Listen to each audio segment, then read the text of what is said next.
अब जल्दी ही सुनीता विलियम्स की धरती पर वापसी होने वाली है और अब इस कदम में बस कुछ ही दिन बाकी है। लेकिन विलियम्स जिस इंटरनेशनल स्पेस स्टेशन में रह रही थी, क्या आपको पता है कि आईएसएस वो जगह है जहां विज्ञान के बड़े बड़े एक्सपेरिमेंट किए जाते हैं और इसीलिए धरती से यहाँ की जिंदगी एकदम अलग है। आपको ये जानकर हैरानी होगी कि इंटरनेशनल स्पेस स्टेशन में 24 घंटे में 16 बार सनराइज और 16 बार सनसेट होता है।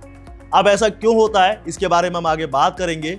और जैसा कि आपको पता है कि भारतीय मूल की अंतरिक्ष यात्री सुनीता विलियम्स इसी इंटरनेशनल स्पेस स्टेशन में 9 महीने से फंसी हुई है और धरती पर उनकी वापसी का इंतजार कर रही है। तो चलिए आज बात करते हैं इन डेप्थ तरीके से और समझते हैं आईएसएस को। तो नमस्कार, मैं हूं आपके साथ दिव्यांश वर्मा और आप देख रहे हैं वन इंडिया हिंदी। देखिए, अगर आपको लगता है कि ये जगह कोई स्थायी ढांचा है तो आप गलत हैं। दरअसल इंटरनेशनल स्पेस स्टेशन कोई स्टेबल स्ट्रक्चर नहीं है, बल्कि हमेशा घूमते रहने वाला एक बड़ा अंतरिक्ष यान है।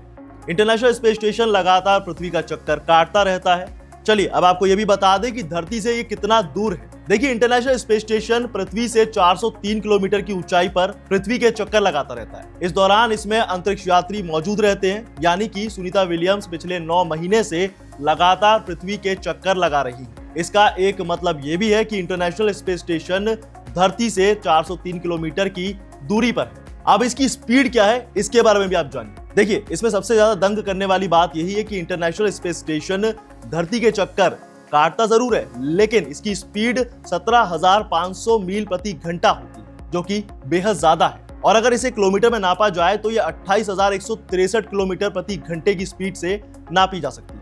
इंटरनेशनल स्पेस स्टेशन पृथ्वी की परिक्रमा लगातार इसी स्पीड से करता रहता है। अब इसका साइज क्या है, यह भी जानिए। देखिए, अमेरिकी स्पेस एजेंसी नासा के मुताबिक इंटरनेशनल स्पेस स्टेशन का आकार 5 बेडरूम वाले घर या फिर 2 बोइंग 747 जेटलाइनर जितना बड़ा होता है, यानी यह आपकी उम्मीद से भी ज्यादा बड़ा है। इसमें 6 लोगों की टीम और कुछ मेहमान आराम से रह सकते हैं। इस वक्त स्पेस स्टेशन में 8 लोग मौजूद हैं।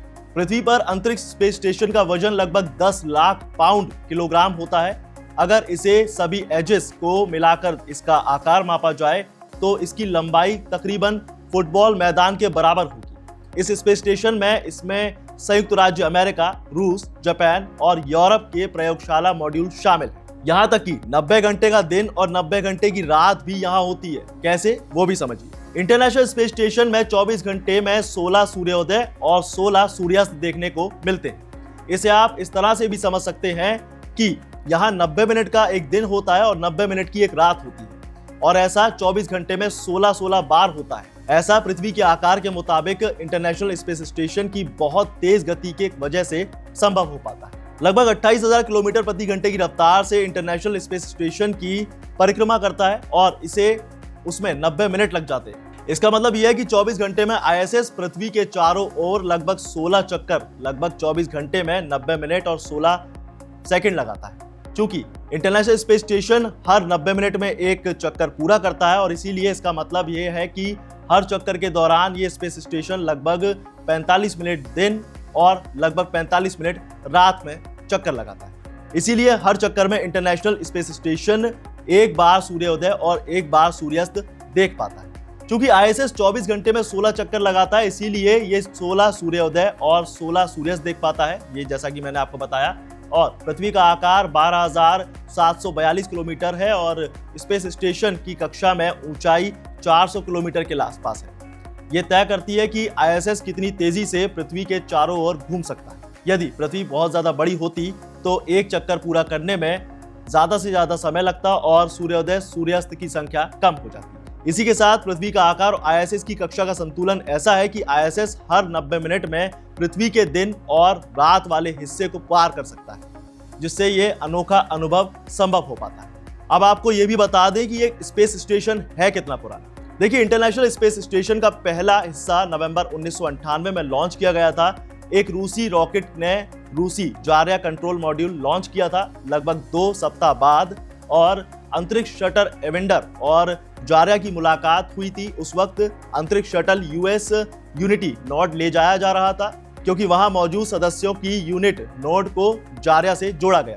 आपको बता दें कि स्पेस स्टेशन में अगले 2 सालों में और भी कई सारे हिस्से जोड़े गए हैं, जब तक कि ये रहने के लिए तैयार ना हो जाए। आपको बता दें कि इंटरनेशनल स्पेस स्टेशन में जो पहला ड्राइवर है, यानी जो पहला एस्ट्रोनॉट है, वो साल 2000 के आसपास पहुंचा था, वो भी नवंबर के महीने में, जिसमें 2 ग्रुप्स पहुंचे थे।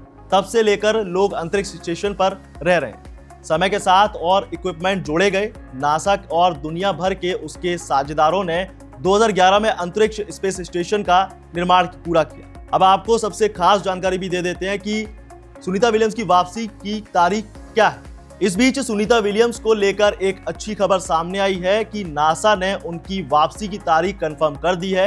नासा ने रविवार शाम को एक बयान में कहा कि उसने अंतरिक्ष यात्रियों के फ्लोरिडा तट पर समुद्र में उतरने के अनुमानित कार्यक्रम को मंगलवार शाम 5:57 से सुबह 3:27 के लिए बढ़ा दिया है। आपको बता दें कि सुनीता विलियम्स और बुच विल्मोर दोनों ही अंतरिक्ष यात्री जून से ही इंटरनेशनल स्पेस स्टेशन में फंसे हुए हैं, और जो कि बोइंग स्टारलाइनर से अंतरिक्ष गए हुए थे, उसमें तकनीक खराबी आने की वजह से उनको इतना लंबा वक्त लग गया। इसके बाद उसे पृथ्वी पर वापसी के लायक नहीं बनाया गया। तो अब देखने वाली बात यह होगी कि सुनीता विलियम्स की और बुच विल्मोर की वापसी कब तक हो पाती है।